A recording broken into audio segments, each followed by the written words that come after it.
Hello everyone, welcome to World Monologue Games. You are watching the regional finals and this is the endurance category. These are our 5 to 10 minute monologues. So at World Monologue Games we have 21 different shows in the regional finals.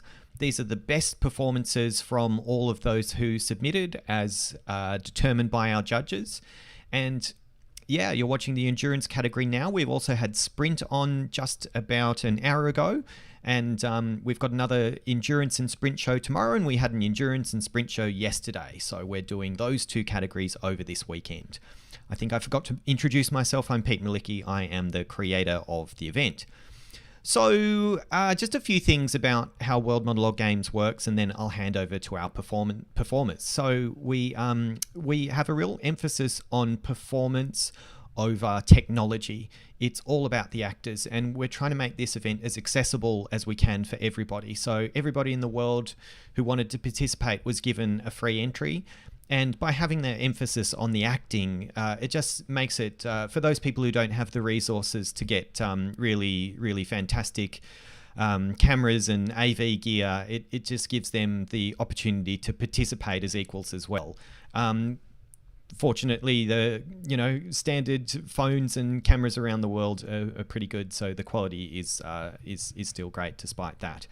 Now, there might be some strong language and adult themes in tonight's show, so just please be warned if you're sensitive to any particular content, you might come across it right now. You, as our viewers, get to vote for your two favourite performers at the end of the show, and I'll come back on once the actors have done their magic and talk a little bit more about the voting. Please hit the like button or give us a subscribe. Leave a chat message or a comment. That's all really helpful for the algorithm, and the actors really appreciate the support and encouragement. But look, that's about enough from me for now, so I'm going to hand over to the actors and I'll see you at the end. Alrighty, folks, I hope you enjoy World Monologue Games 2022 Regional Finals, Endurance Australia.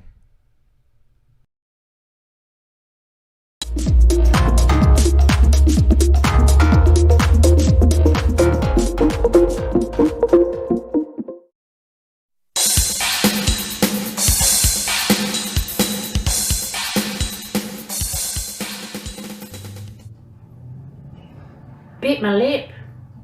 Hard. Just here. Yeah. Is it still bleeding? I was chewing a walnut. Took me ages to crack the shell.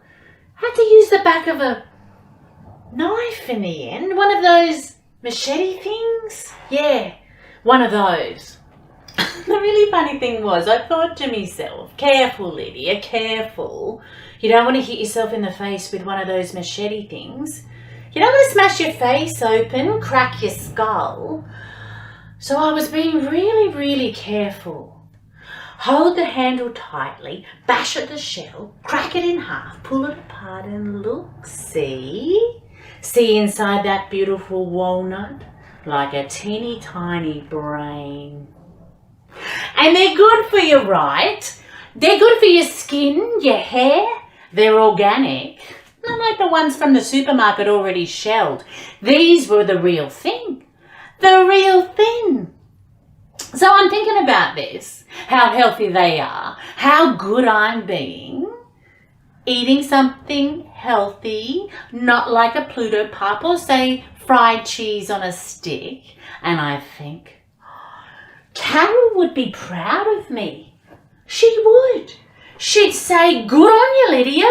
Good on you. Doing something good for yourself for once. It's about time. It's about time. Carol used to say, if something's worth doing, it's worth doing properly. What do you call that when someone says something all the time? A catchphrase or a mantra or... Carol was full of them. I used to get the shit sometimes. You can imagine Big Sister Carol in my ear night and day. Lydia, have you been using my hairbrush? Lydia, have you bothered to wash up yet? Lydia, stop snivelling and mop the kitchen floor. Clean the bath, dust the hallway, put out the laundry. iron Daryl's shirt. He's got a job interview on Tuesday. He has to look really schmicker, competing with all the smart-ass kids from the uni. If he doesn't get this job, Lydia, it's your fault. It's your fault, Lydia. It's all your fault. You never take care of things like ironing, and it makes all the difference.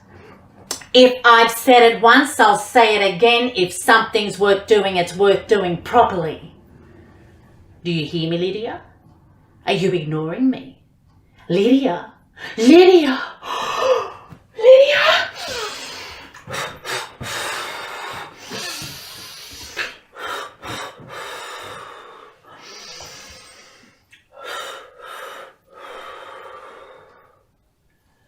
My breathing exercises. I'm meant to do them every day, anytime I get that feeling. Doc says I need to breathe heavily through my nose and then sort of make my lips into a sort of tube and then puff the air out. Like that. I do it a few times and the feeling just goes away. Breathe in.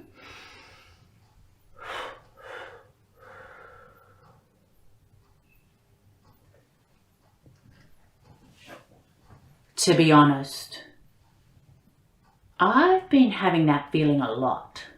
I've had that feeling a lot, and it makes me go. It makes me feel, well, not pleasant, not, what did Carol call it? Civilized, that's it.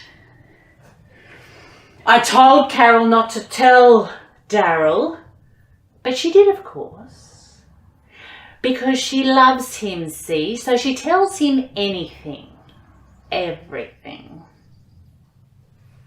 Daryl said it was fucking creepy. You should be locked up with the rest of the crazies. You're just like your mum. She had to go into care and you're just like her.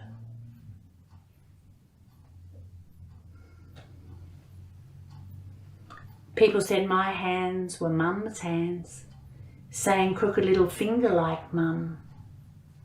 Carol's hands were more like dad's hands, practical hands, sensible hands. Well, that's what people said anyway. Although, I don't really remember dad's hands after that day. I think mum said he had to go interstate for work. Carol said she didn't blame him. A maddie like mum just couldn't stand it anymore. It's terrible when you can't stand things, isn't it? Because if you can, then you do. And you just say, yes, Daryl, and okay, Daryl, and would you like another beer, Daryl? One day you might be sitting at the kitchen table, helping Carol make Daryl's birthday cake, sieving the flour and sorting out the cinnamon. And it's going to be a nice one, Carol tells me, because it's a milestone birthday. A milestone birthday. Well, I make a little joke to Carol. I say, lucky it's not a tombstone birthday. Get it? A tombstone birthday. Well, Carol laughs, and she doesn't laugh much these days, I've noticed, and she sort of makes this high-pitched wee sort of sound, and she turns around like this.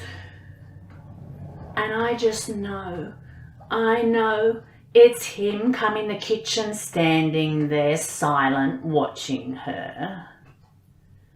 She's scared of him. She loves him, but she's scared of him. And I hate him, but I'm scared of him too. We both go quiet and I'm staring down at the table and he grabs her arm and she screams and I say, don't, Daryl, don't. And he says, shut the fuck up. And the feeling, it's there in my chest and my throat and my head and it's moving through me and I'm breathing and I'm puffing out. And he said, I told you to shut up. And he pushes my head down on the table. For a moment, I just lie there smelling the spices, breathing in all those ingredients, the cinnamon and the flour and the organic walnuts Carol bought. Carol pulls him off me. and he calls her a very bad word, and I hear a thump and I hear her make a tiny scream. I take a peek. I see he's got his back to me. He's hurting Carol, she's crying, and I feel around with one hand, Mum's hand, for something. I feel the eggs and the wooden spoon and the organic walnuts waiting to be shelled.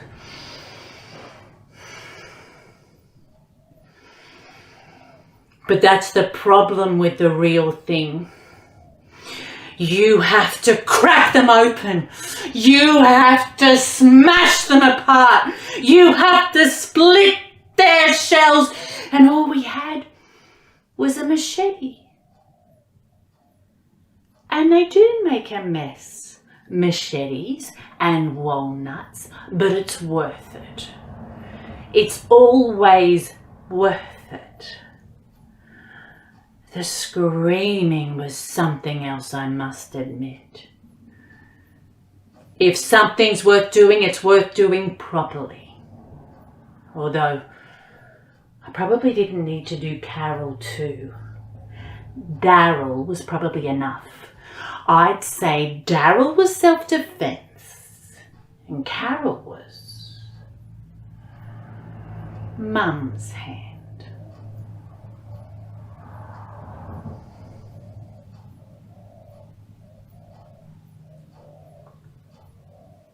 Is my lip still bleeding?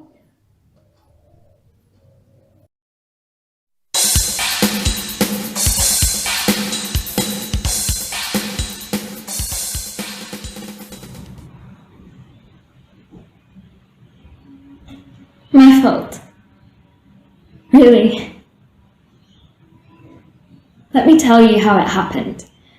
I was walking along in the garden, minding my own business, completely naked, as usual, and out of nowhere, this enormous snake pops up, starts talking to me. A snake, literally talking to me about some fruit of the tree of knowledge, and all I can think, literally all I can think, is how the fuck did a snake learn to talk? They don't even have tongues like ours, and their bodies are so narrow. How are they able to get in enough air to project? Didn't make any sense. So I ask it, how is it that you're able to construct alveolar fricative phonemes when you don't even have a soft palate? Well, you would, wouldn't you? But it was getting really moody about this fruit thing, and I thought, well, if it's fruit of the tree of knowledge, maybe once I've eaten it, I'll get how it is that a snake can construct grammatically correct sentences. So I ate the fruit.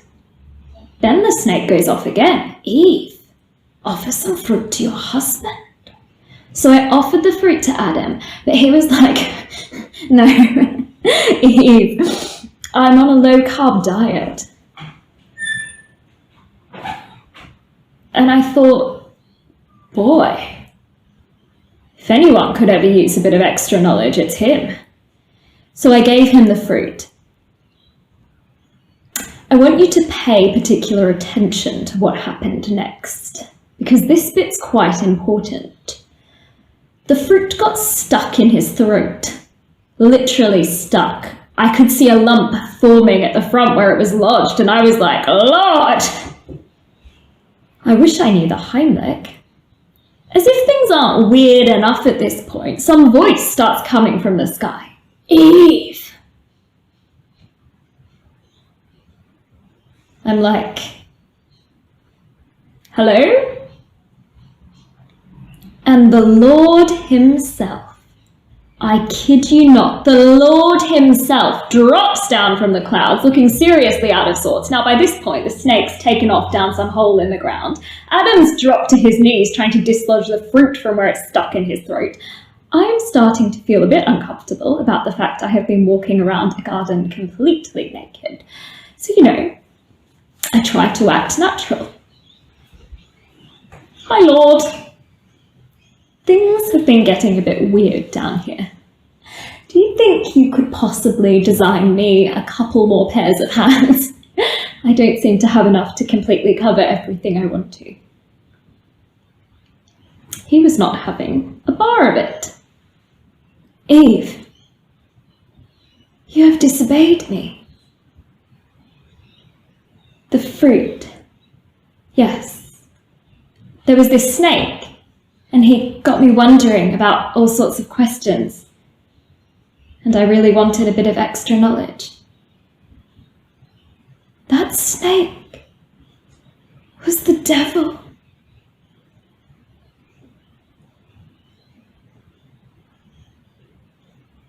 Oh.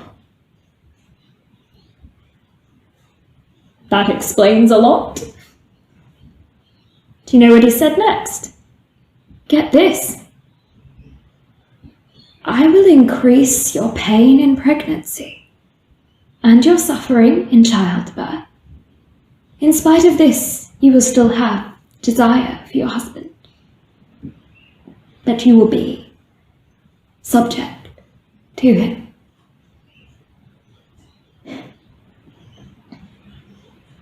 Subject to him. Let's review. On a day, possibly a Tuesday, I'm walking through the garden. I meet a talking snake, and I eat the fruit of the tree of knowledge. Then Adam, remember this bit? Chokes on the fruit of the tree of knowledge. Of the two of us, I ingested knowledge. He just got it stuck in his esophagus, and I am subject to him. And furthermore, and in caveat to the previous point, the snake, the talking snake, turns out to be Satan. Evil incarnate in snake form is what it takes to get me to eat the fruit. What does it take for Adam? His weak and feeble wife. And I am subject to him.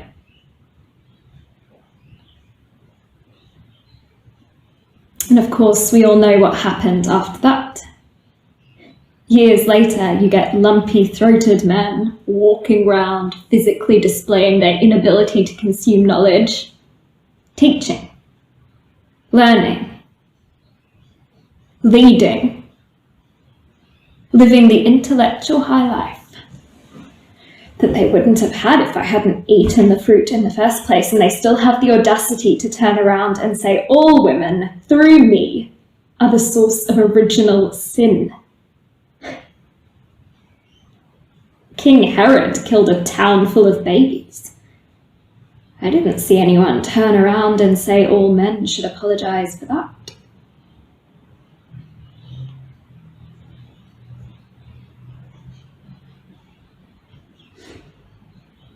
Anyway, I thought I would take this as an opportunity to get a word in, since no one seemed to think it was worth giving me a speaking role in the Bible. I suppose what I want to say, what I've wanted to say for some time, is you are welcome.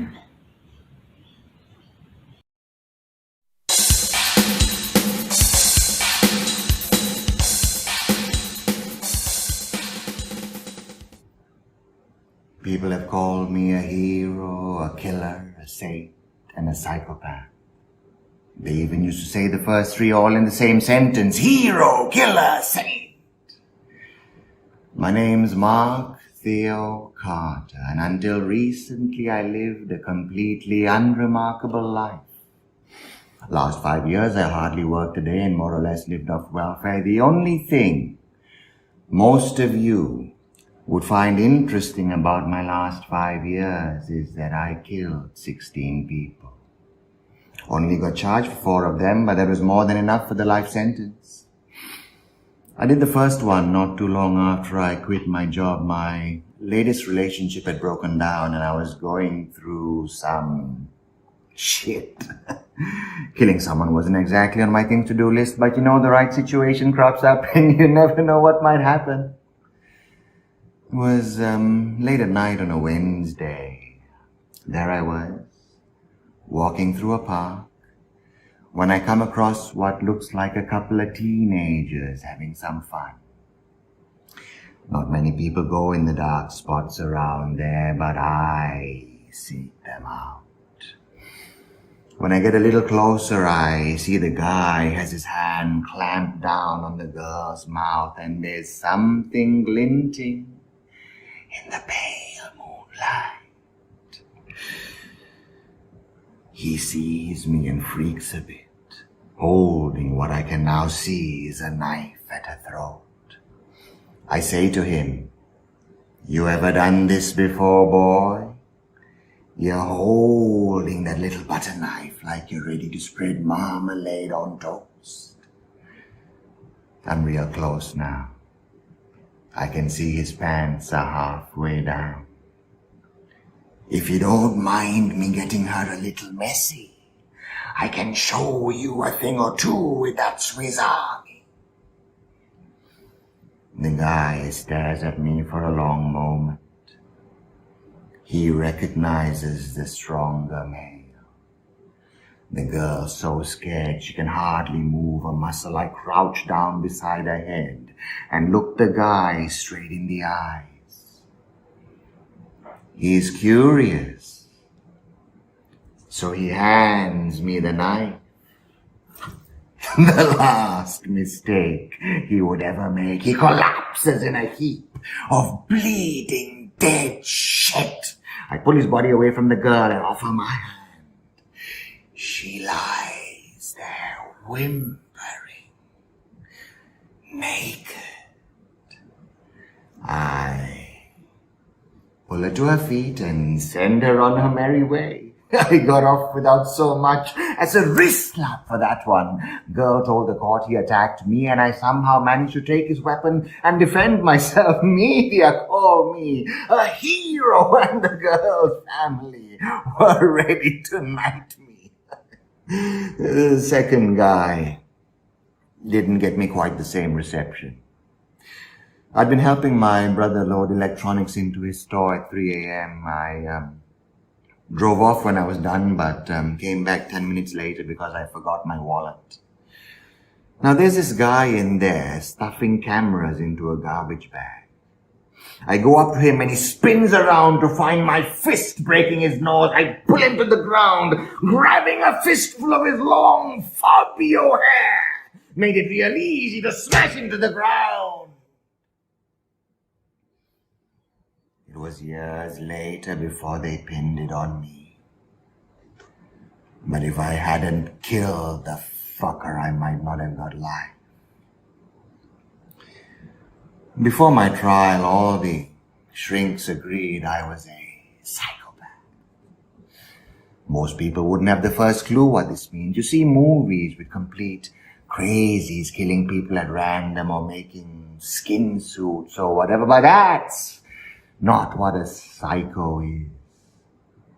Quite simply, we're people who don't feel guilt, remorse, empathy. That's the biggest distinction between me and you. It doesn't mean we're naturally wired to kill or that we enjoy it or seek it out. We just don't feel anything when it happens. It's like drinking a cup of fucking tea. The third guy took a swipe at my face after I told him to stop graffitiing the walls, and a minute later I choked the little dick to death. 4, 5, 6 were all in similar fashion, young fuck-ups doing something antisocial in my face, who didn't heed my polite advice. I have a physiological reason not to give a toss about the inhumanity we're all a part of. What's your excuse? What's yours? You think it's funny keeping me locked up 23 and a half hours a day in this observation room with only these psychos for company? Anyway, you didn't come here sitting behind that safety glass like cowards to find out how miserable you are. 7 was drunk and picked a fight with me. 8 and 9 were drug dealers from my whole high school peddling shit in my neighborhood. I told them where to go, and one of them pulls a gun. So I shot them both through the eyes. 10 through 15, boring. Let's move on. So, the last guy was known to me. I used to get Christmas cards from him after I saved his life 8 years back. I was a lifeguard then, and I saved his stupid ass. A few years later, he bumps into my friend Sam from the surf club, buys her a few drinks, ends up taking her home. She gets cold feet as the beer goggles wear off. But he doesn't take no for an answer. Rapes her.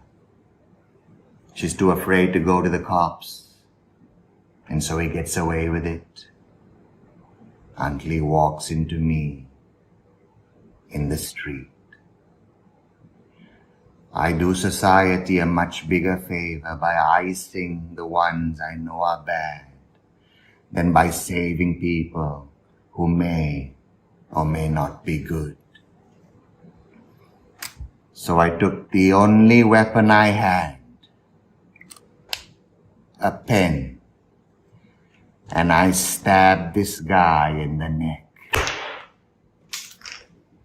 Everyone started screaming and he fell onto the ground and he tried to crawl away, bleeding all over the damn place.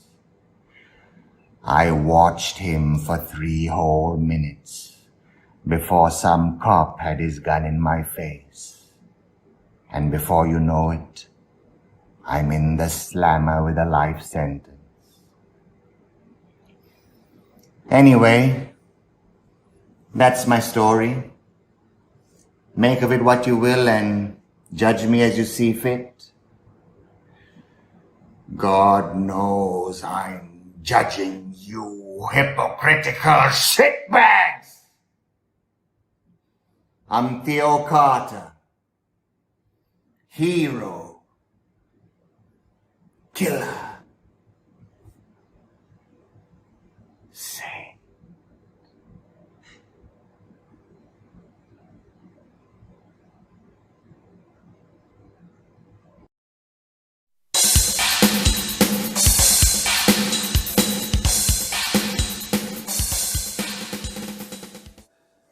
I was 4 years old, and my mum gave my sister some money, and she said we could go down to the shops and buy some lollies. Off we went, and I love my big sister. She was amazing, and she held my hand and we walked, and it was a bit of a walk. I don't know, it seemed like forever in those days, but I suppose it was around 10 minutes, 15 minutes, something like that. Anyway, when we get down our road, we had to cross over the main road, and we had a rule, a little rhyme, look to the left, look to the right. If it's clear, all clear, then we can cross. Yeah. And we get to this road, and my sis says to me, we can't cross yet. And I said, oh, come on, sis, we want to get there. And so she says, what's the rule? Look to the left, look to the right, look to the left again. If nothing's coming, then we can cross. Yes, so we did. We crossed over. Yeah, now the shops were, there was a few shops there, so we wandered along to the shops, and the first shop was a grocery shop, vegetables, things like that, vegetables out the front. Someone said hi to us from inside, within there, and I wasn't really paying attention because I knew that the lolly shop was just down there. And there was something more important that I knew was just before the lolly shop. I knew there was the TV shop. Oh yeah. a shop with a TV, and so we goes along, and I get there, and I'm looking in. I'm looking in at the TV, and it must have been about I don't know, 4 o'clock in the afternoon, something like that, because the TV was showing. I think it was Leave It to Beaver, an American show, in an Australian city town, and it was one of my favourite things to watch from the other side of the window, because we didn't have a TV at home, not in those days, This was 1958, around about then. So everybody would go down, and if they wanted to watch something, they'd go down and watch it there. So I was enraptured, there was this show on the TV, and I wanted to watch it. And Sis says, we'll go to the lolly shop first, yeah, hey? And I said, oh yeah, lollies. Yeah. I love lollies, yeah, still do. Anyway, so feeling really good up to now, and really excited, lollies and TV, and I said, oh, can we watch a little bit more TV before we go? And she says, no, we'll go and get the lollies, then we can come back and watch a little bit on the way back, yeah? I said, okay. Well, how much did Mum give you? She gave me a couple of pennies. That's enough to get some lollies for both of us. So we went further on, and I think there was another shop, and then there was the lolly shop. And it was one of those shops, those lolly shops, where all the lollies were in the window, and there were big jars and little jars. There were sherbets and so many different types of lollies just in the window. So we went inside, and I was just about jumping up and down with happiness. So we go in there, and over to the shopkeeper, and I can't remember his name. We'll call him Mr. Smith. Mr. Smith, he served us, and I got my little bag of lollies, and it was a lot of lollies. I mean, you got a lot of lollies for your money in those days. I really can tell you that. Yeah. We each got a little bag of lollies, so then it was time to go out, and that's and Sis paid, and we went out, and I rushed out and left her to do the paying, all that kind of stuff, I wanted to get back to the telly with my bag of lollies. So we go out, and I go down to the shop where the TV is, and I look in, and it's still going. And I just stand there, my eyes glued to the TV set. Black and white, it wasn't coloured. No such thing as colour in those days. Well, not for the like of us anyway. Not for the likes of us, as they say. So I'm staring and watching what's going on and the TV, and eating my lollies, and as we go, yeah. I can almost picture it now, yeah. Anyway, I must have stood there about 5-10 minutes, something like that, maybe longer, I don't know. I had no sense of time in those days. And the show finished, and, the credits were rolling, and I'd finished my bag of lollies, and I looked around, and I said, hey, sis, let's go now. She wasn't there. Oh, she wasn't there. Well, I thought, maybe she's gone back into the shop. And so I walked back to the lolly shop, and I looked in the door. I opened the door and looked in, and no, she wasn't there. Okay, all right. So I came out, and I'm getting a little bit worried now, and I looked around, and I looked up and down the road, and there was no sign of Sis. She was nowhere to be seen. I'm getting I'm getting very nervous. I ran to the next shop, the grocery shop, and I looked in there in case she'd gone in there and hadn't told me she had to get something for Mum. Something like, I don't know. I looked in, and nothing. And I could feel myself getting really panicky by this point, and I was I was trying to think where could she be, and I cried out. I called, sis, where are you? And I couldn't find her. So I went a little bit further. I came to the corner, and I couldn't cross the road on my own. And I knew the rules, but I wasn't allowed to cross the road on my own. I had to cross, and I remember at that time, I remember that I was crying, and the tears were falling down my face, and I was basically bawling, and so suddenly there's a presence behind me, and I turned around thinking it might be Sis, but no, it's a policeman. And I looked up at him, and he asked me, what's wrong? And I said, I can't find my sister. Sis is gone.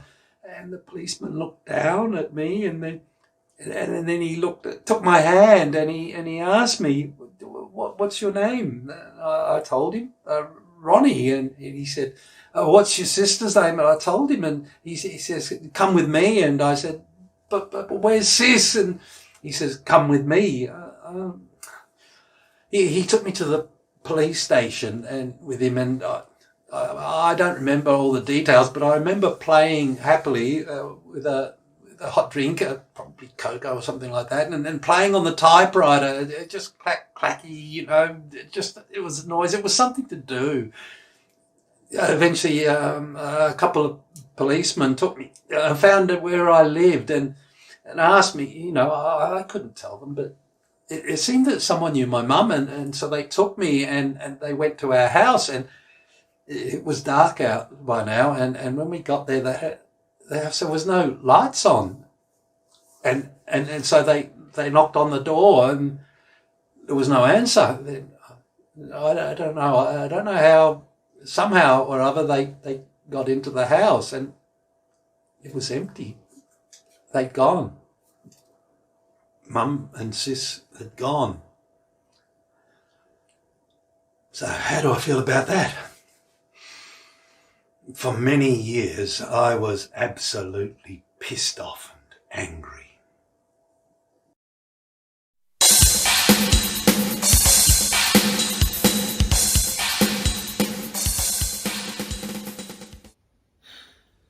Okay, the thing you have to understand right up front is I'm not a drug person. Never even smoked cigarettes. I wouldn't even know where to get hard drugs, okay? When I was in 5th grade, we had DARE, drug abuse, something education or whatever, and I swallowed that shit completely. I mean, at the end we had to write an essay, about how drugs are bad. It was a contest, and mine won. I got to read it out in front of everyone at our little DARE graduation assembly. I was always on the lookout for drug pushers who would try to sell me cocaine, and the bad kids who would tell me I wasn't cool unless I sniffed glue. I mean, those kind of things never really happen. I mean, at least they never happened to me. If they had, I would have been ready. But then, Thanksgiving break of senior year, I was hanging out with a couple guys who had gone to my high school and graduated a few years before I did. Shane, Toby's roommate Max, in their dorm room. You have to understand, I was totally in love with Shane. He'd gone to school in Queensland, and I hadn't seen him in 6 months. So I go over to Toby and Max's dorm, and at first there's 10 people there, all drinking, chatting, catching up. But then things start winding down, and it's just me and the 3 guys left, and they decided to smoke some weed. They didn't pressure me or anything. They just asked me if I wanted some, and I said yes. I was so naive. They were laughing at me while I was trying to light it and breathe the right way. Most people don't even get high the first time they smoke, but I did. Wow.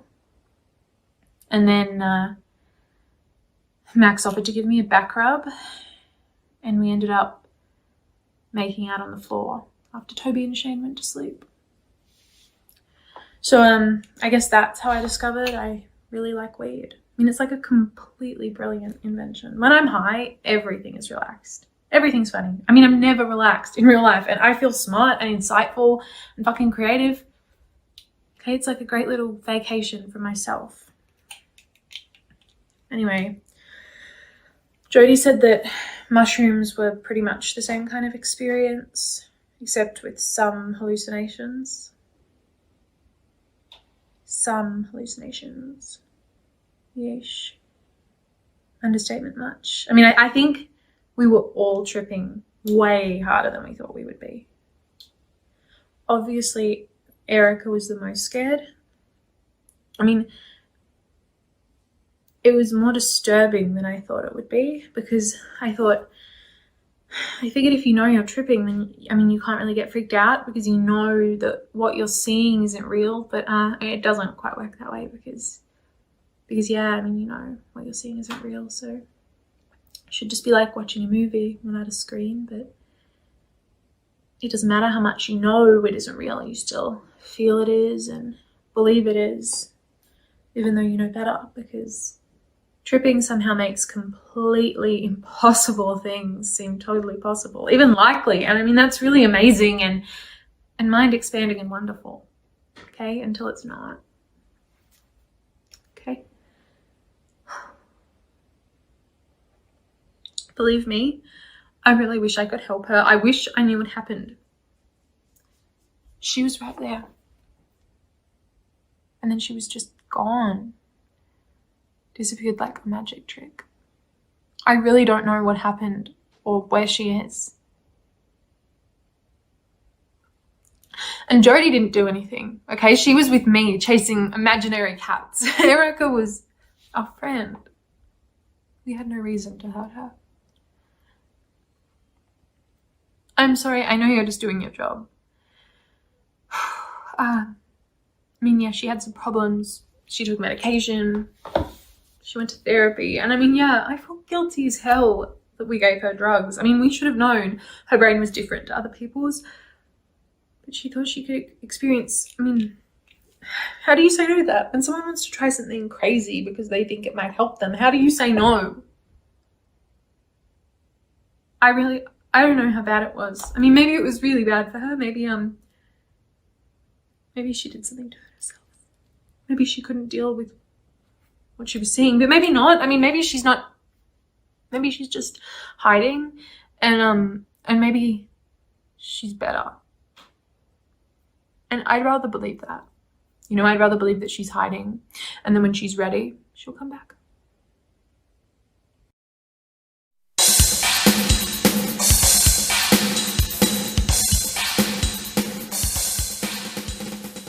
I'll tell you he stopped loving me. It's not true. Really. Cross my heart and hope to die. I am a ninny. How can I hope to die when I'm dead already? No need of a trampoline now. Oh, but just look at me. 34 years old. Blonde, tall, shapely, pneumatique, as the boys used to say. Well, actually, they used to say things that were much ruder than that. Tristan Zara, that is. You know, that nice Romanian boy with a mouth like a sewer, who used to write poetry that I could never understand. Well, he said that if you gave me a good novelette and a box of chocolates, that I could be, you know, without being distracted. That's not because I wouldn't sleep with him. He couldn't believe that I wouldn't sleep with him. But he was a nice man because he told Pablo that what Pablo needed was a blonde, and then Pablo found me. Oh dear, I really am a ninny. Here I am, chattering on as we look at me in 1944, but why does that year matter? Today, Marie Therese, the 13th of July, 1944, is the 17th anniversary of your birth in me, and of your own birth into this world, where having met you, I have begun to live.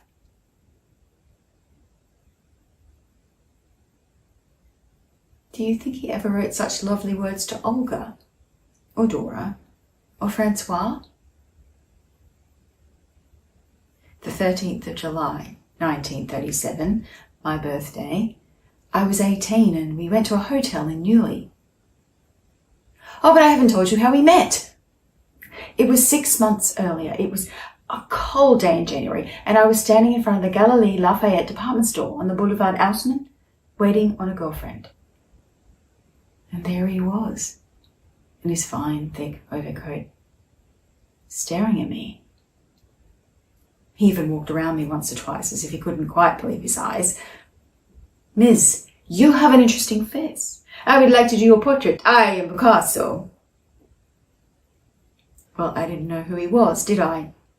That took him by surprise. He looked as if he couldn't quite believe it. But I wasn't interested in paintings. Did I tell you my father was a painter? No. Oh, I never met my father. On my birth certificate it says father unknown. But Mummy liked paintings, and she liked playing classical music on the piano and reading classical literature. But I never bothered with any of that. Now, gymnastics, that I could enjoy. Oh, but I'm forgetting, aren't I? He simply grabbed me by the arm and asked me if I liked breakfast. Well, it was free and I was hungry, so I ate a plate of bacon and eggs, a whole basket of rolls and 4 cups of coffee. And he was so amazed that he asked me if I was English, because he'd never seen anyone other than the English, or the Americans, eating like that so early in the morning. But what use is a croissant to a gymnast? Poor dear. He was such a diabolical man. But I know he couldn't help it. We met 2 days later outside the Saint-Lazare metro. We will do great things together. I'm afraid to say I burst out laughing. But wasn't he a foreigner? And a nice man, with a lovely thick accent like treacle. He was wearing a blue serge suit, but he could never keep the creases. He always had things in his pockets. Packets of cigarettes, small sketchbooks, matches, bits of crayon pencils. And he was wearing a white shirt with a red and black tie. I still have the tie. And when he'd shove his hands into his coat pockets, searching for something, the tips of his fingers would be grubby with crayon dust and tobacco ash.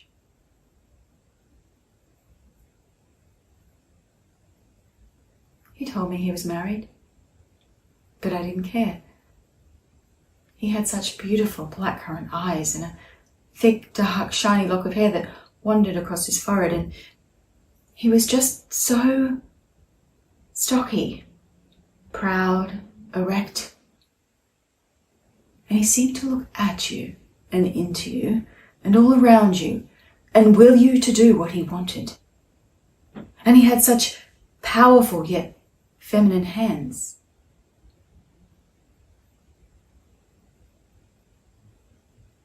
You've understood me, haven't you? A woman doesn't resist Picasso. I did, for 6 months. I was 17. Oh, I knew nothing. I was an innocent, a gamin. But it was me he selected. Out of the hundreds, the thousands that threw themselves at him.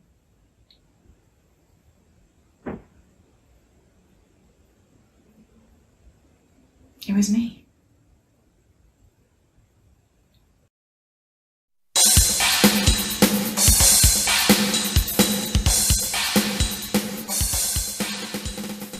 I've woken up on what the universe has to offer me. Something happened along the way. What I say doesn't offer a moment of peace for me. Everyone wanting, taking something from me, and everything I give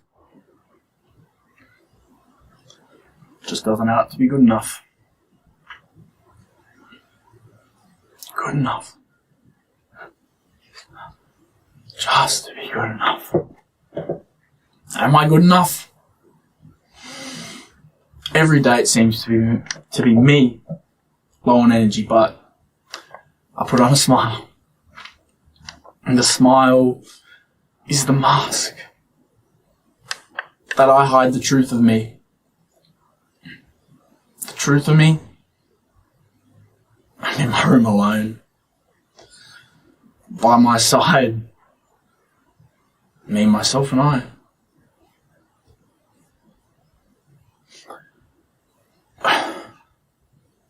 I pick up the knife. I place it.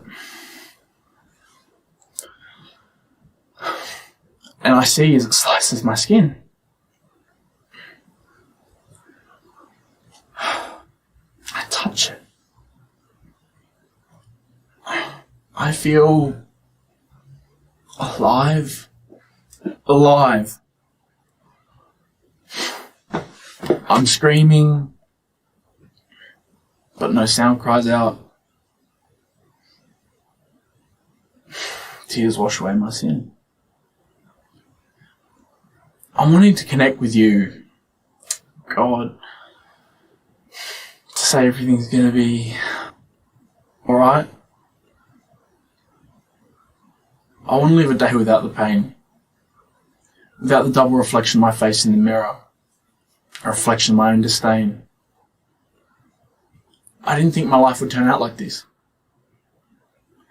An innocent child in decay. Please, save me from me, myself, and I before I leave this universe on a memory in the eyes of strangers. Is there another place after life? A picture perfect place that the noises can rest in my head, a roller coaster of intensity, a distortion of the future, an embedded version of a truth and lies. Is there another place?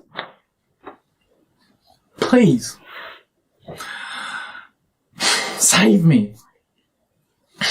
Spare me the fractured fragments of a fairy tale. The days feel like they're in default mode, like a fatal error programming me to be on repeat. The sun, it might be shining outside, but thunderstorms in my heart, never losing a marching beat. They say it's a part of life.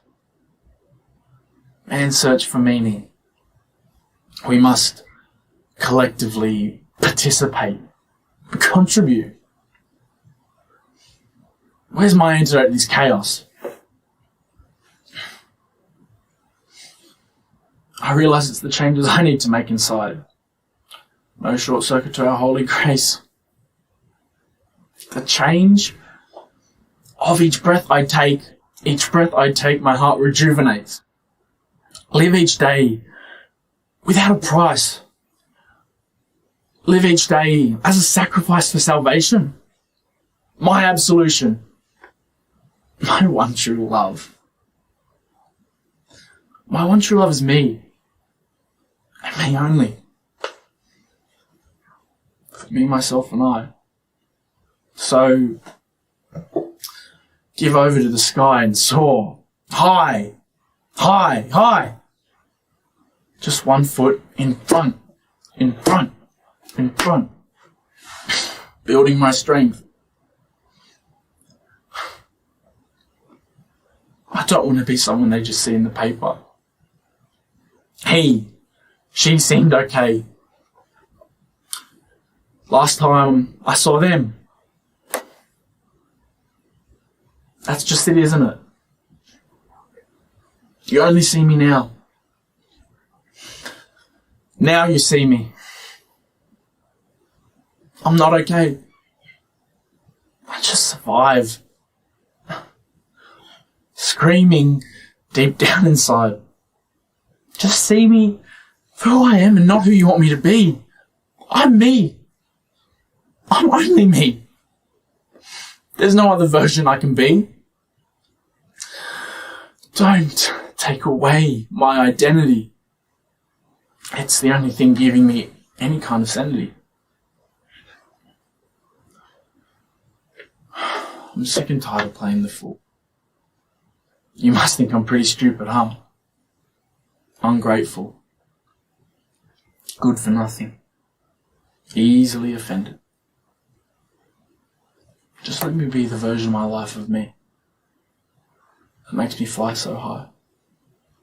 And so, no need to apologise.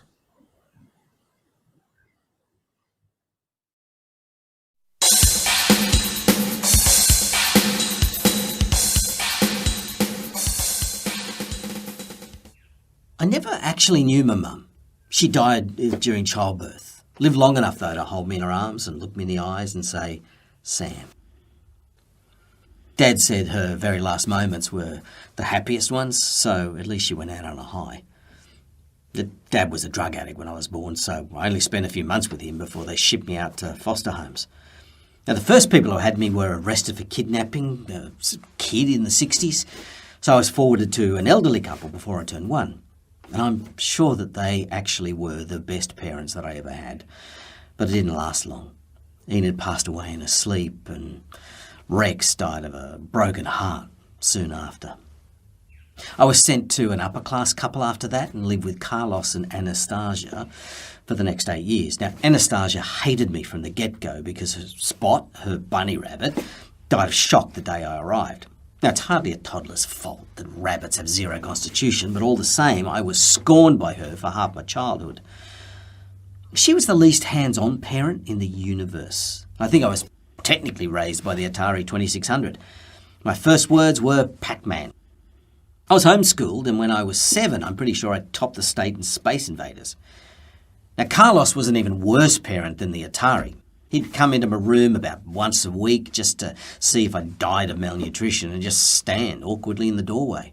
And after a few moments, he'd shake my hand and hurry off like I was some old acquaintance that he didn't want to talk to. But just before I turned 10, my dad convinced the courts that he was off the drugs, and he got custody of me. He was over the moon. I was put on a train to Acacia Station, and Dad met me there with a Labrador puppy that he named Lucky.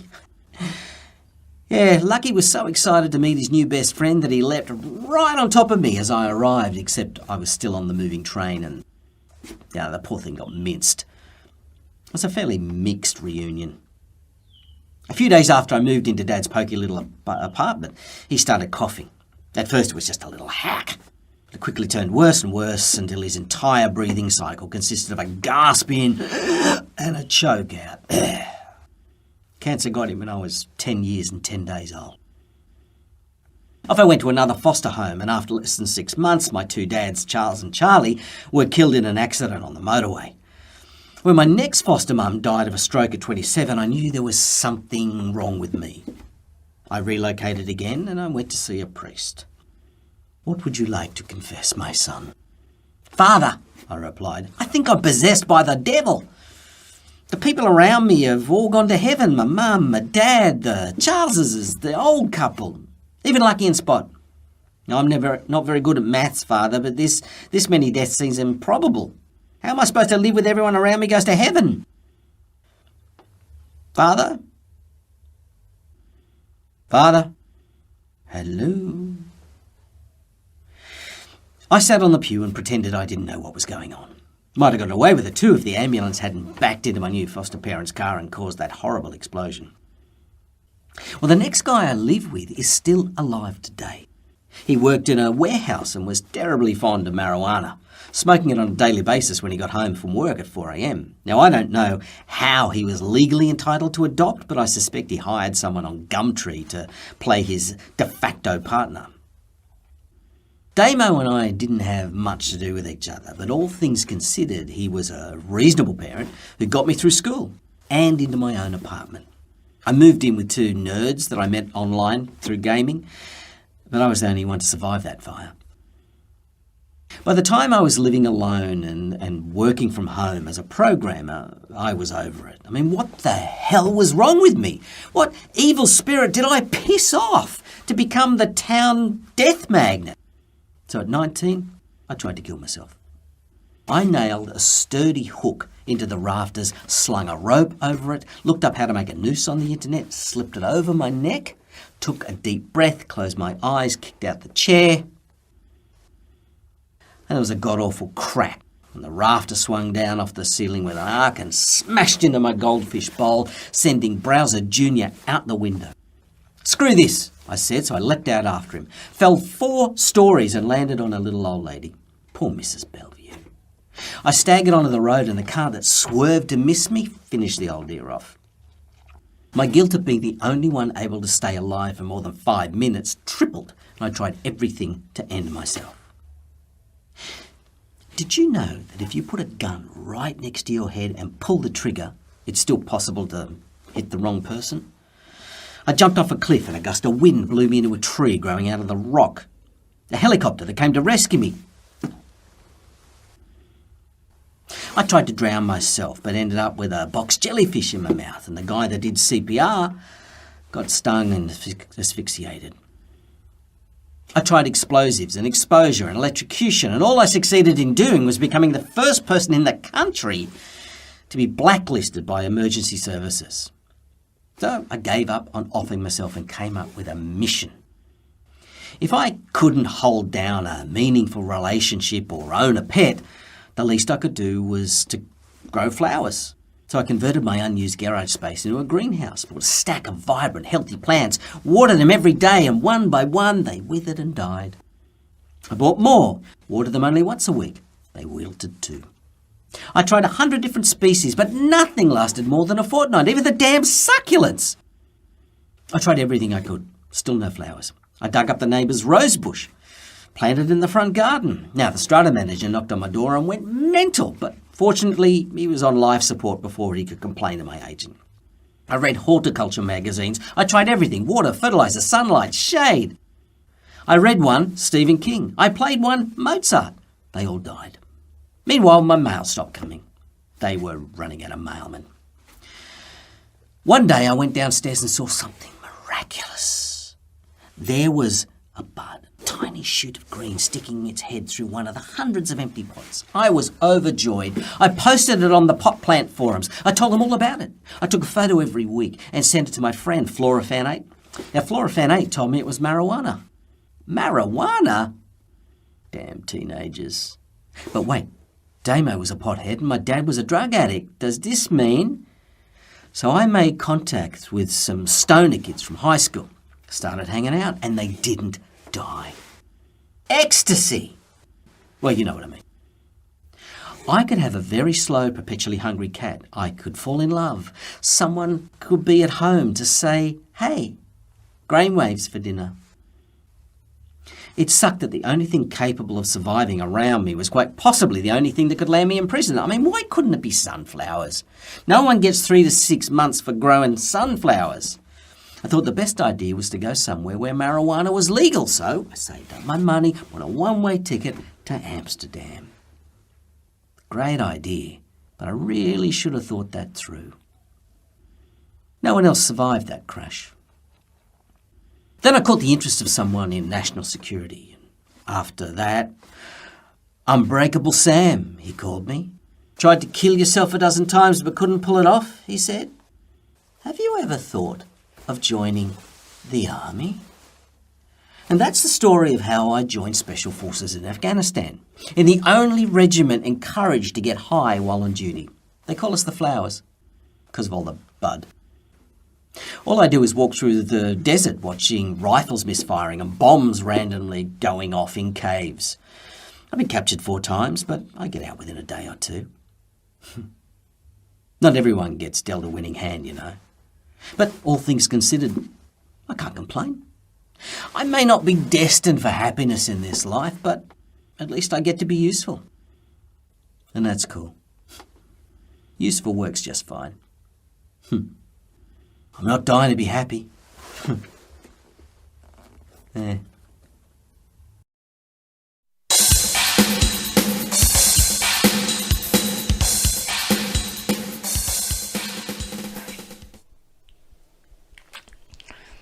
I hate parties. They're all so full of people. Over there, Samantha Hobbs, chatting away and charming everyone within a 2-metre radius. They don't know that she cheated on her husband with 2 men. And there's Beck Brooke. She stole a child's bicycle and gave it to her niece. Jono appears. Julie, this is Pete. Pete, my little sis. A stocky man sticks his hand out. I don't take it. Oh, hi. Sorry, I have a cold. Wouldn't want to infect you. Pete says, no worries, and touches me on the shoulder. All of a sudden, Pete, I'm drunk and screaming. Who asked you what you think, huh? I didn't ask you. Don't you talk back at me.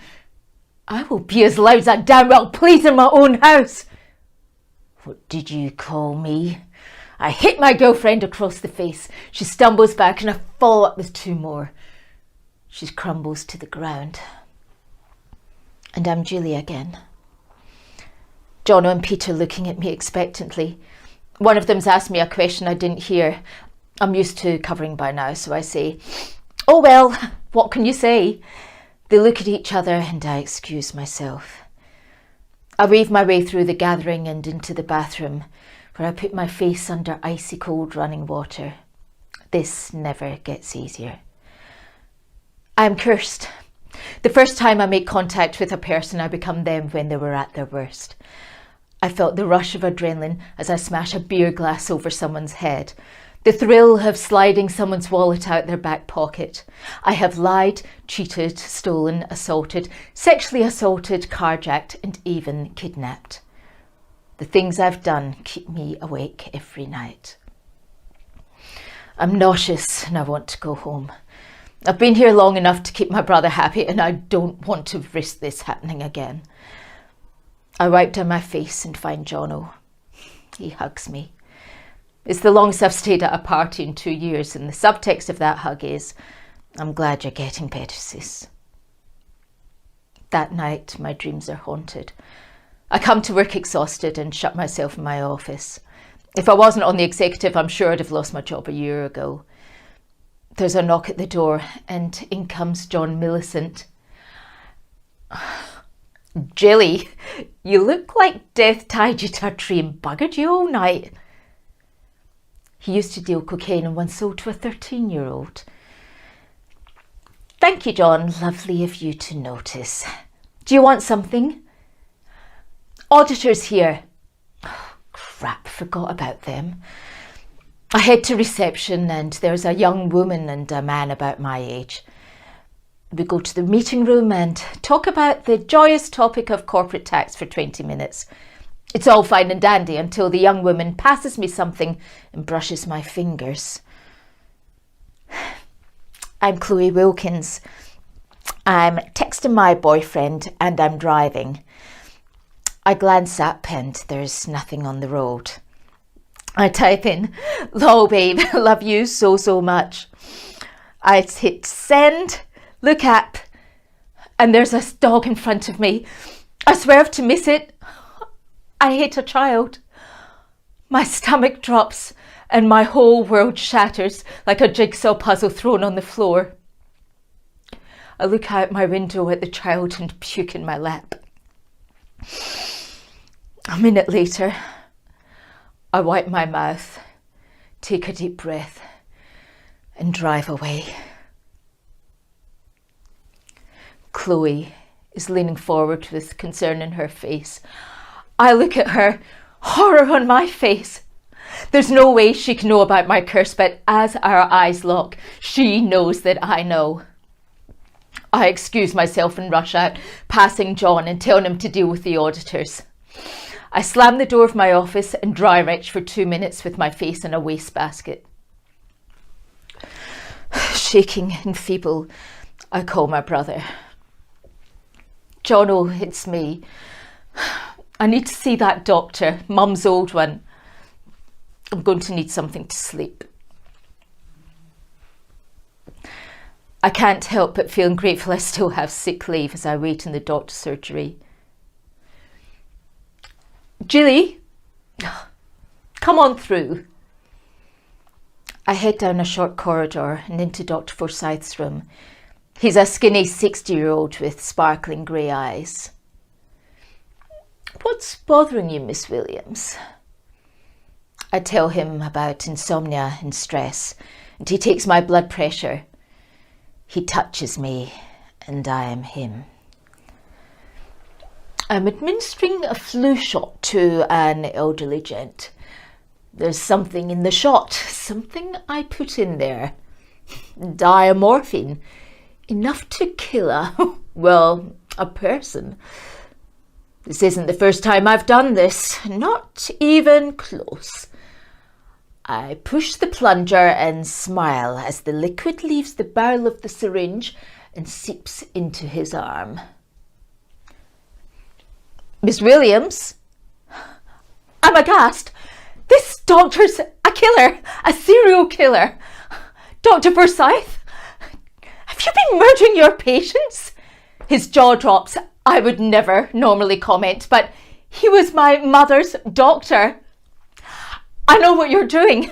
Did you do it to Edith Williams? Did you inject my mother with heroin? He tells me to leave. I go straight to the police station. I've never told anyone about my curse before, but I need to put an end to what he's doing no matter what it costs me. But I don't go in. They'd never bloody believe me. What with him being a respectable member of the community and my total lack of evidence. Crap. I return to his surgery and wait in the street for over 5 hours for him to come out. He shuffles past and I start the engine. I look around, no one else is in sight. He crosses the road a few meters ahead. It would look like an accident. Even if I got caught, it'd be worth sacrificing myself to stop him. I take a deep breath, put the car in gear and pull out. I press down on the accelerator.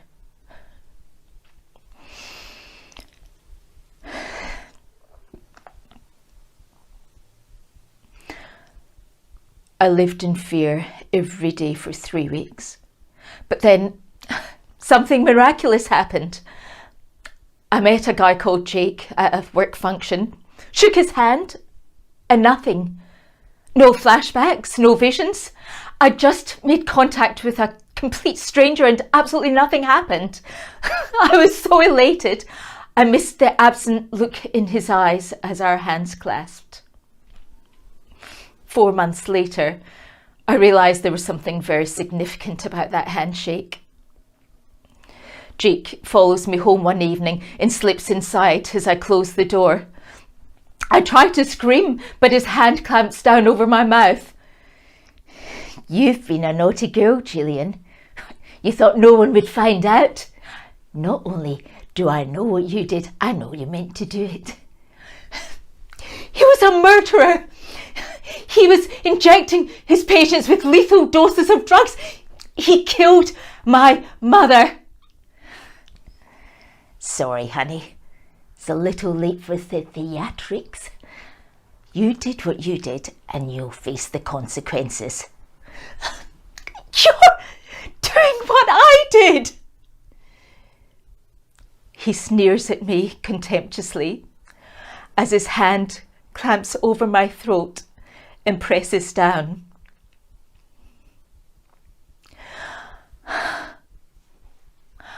I close my eyes, lest I see one more person at their darkest moment.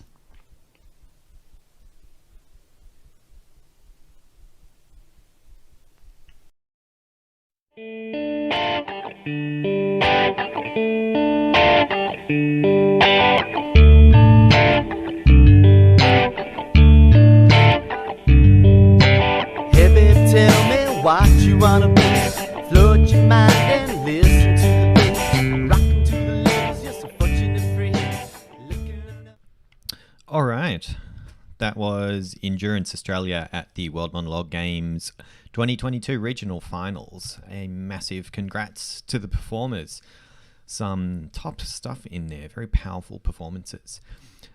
So before I make the voting live, just a quick couple of points. If you want to get involved with World Monologue Games, you can. We have not only the games itself, we have a film festival, the World Monologue Film Festival, and we have an upcoming Challenges program, which is being launched this November with Last Man Standing, which is an acting event where you get a script at midnight, Sydney time, every day, and you have 24 hours to learn, film, and submit. If you make it all the way through November into December, we enter sudden death mode, where we get all Squid Game on your asses. So now, if you would like to vote, what I'm going to do is just publish a change to the description of this video. There is now a link to a voting form in there. You have 48 hours from the end of this broadcast to select your 2 favourite performers from tonight. And we will be putting the judges and the audience favourite from the endurance show through into our global finals. The global finals are the top 90 performers from across the 6 categories at World Monologue Games, who the judges and viewers have selected as the best. We will be announcing who is going through to the globals from the sprint and endurance categories this Wednesday at 8 p.m. Australian Eastern Daylight Time. All right, guys, I think that's enough from me. So we are back tomorrow with another 2 shows. We've got another sprint show and another endurance show. So please tune in. If you go to worldmonologuegames.com/watch, you can see any of our upcoming and our past events there. All right, folks, hope you enjoyed the show, and I'll see you again soon.